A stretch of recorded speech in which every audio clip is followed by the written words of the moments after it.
28 Maret 2021, di Minggu pagi yang cerah di kota Makassar, tiba-tiba masyarakat dikejutkan dengan aksi teror bom bunuh diri yang terjadi di gerbang gereja Katedral Makassar.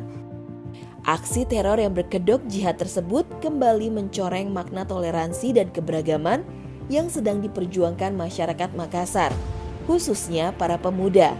Dan Akbar adalah salah satunya.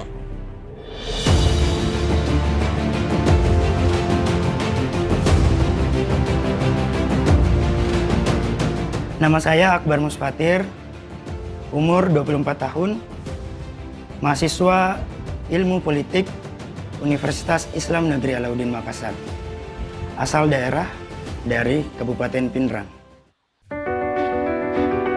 Aksi teror bom yang terjadi di Gereja Katedral Makassar yang terjadi pada tanggal 28 Maret 2021 kemarin merupakan kejadian yang sangat miris, dan tentunya sebagai anak muda yang bergerak di isu perdamaian dan toleransi, kami tentunya sepakat bahwa kejadian tersebut adalah kejadian yang merupakan hal yang tidak patut untuk dicontohi dan dilakukan.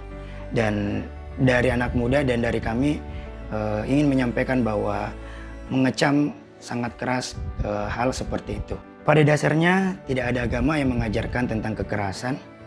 Pada dasarnya tidak ada satupun ajaran yang mengajarkan tentang kekerasan ataupun tindak kriminalitas ataupun konflik.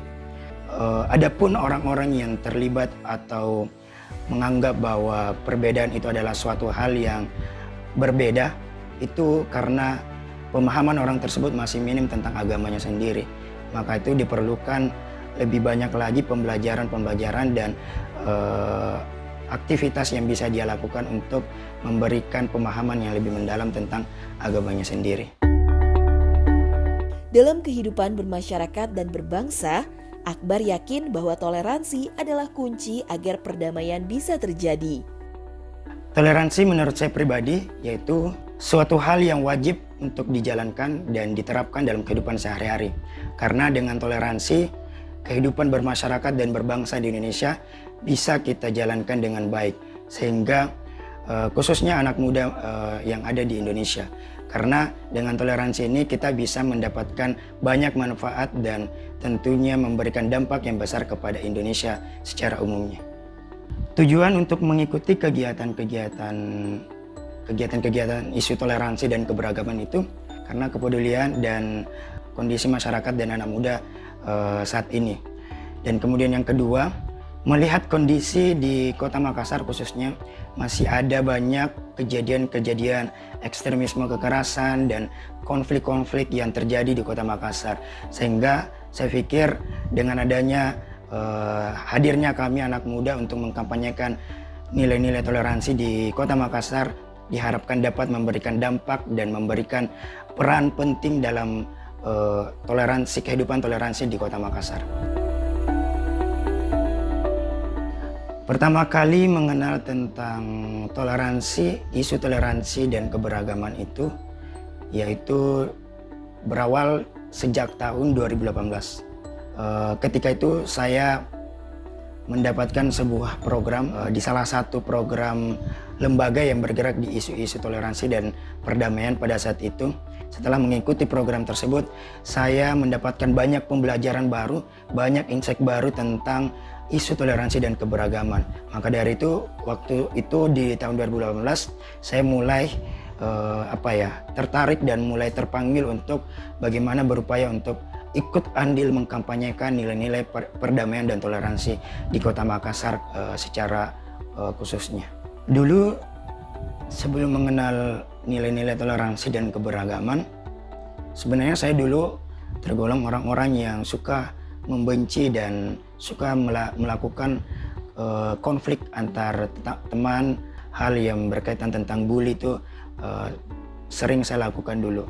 Setelah saya mengetahui dan paham tentang makna sesungguh dan esensi dari pembelajaran tentang nilai-nilai toleransi dan keberagaman itu, barulah saya menyadari bahwa apa yang saya lakukan yang dahulu-dahulu itu adalah hal yang kurang baik dan itu tentunya perlu saya ubah. Selamat Hari Perdamaian Internasional, kolaborasi Makassar. Sebelum pandemi, kami di lembaga kami itu yang bergerak di isu toleransi dan keberagaman, kami lebih banyak mengadakan kegiatan-kegiatan aktivitas offline tentunya.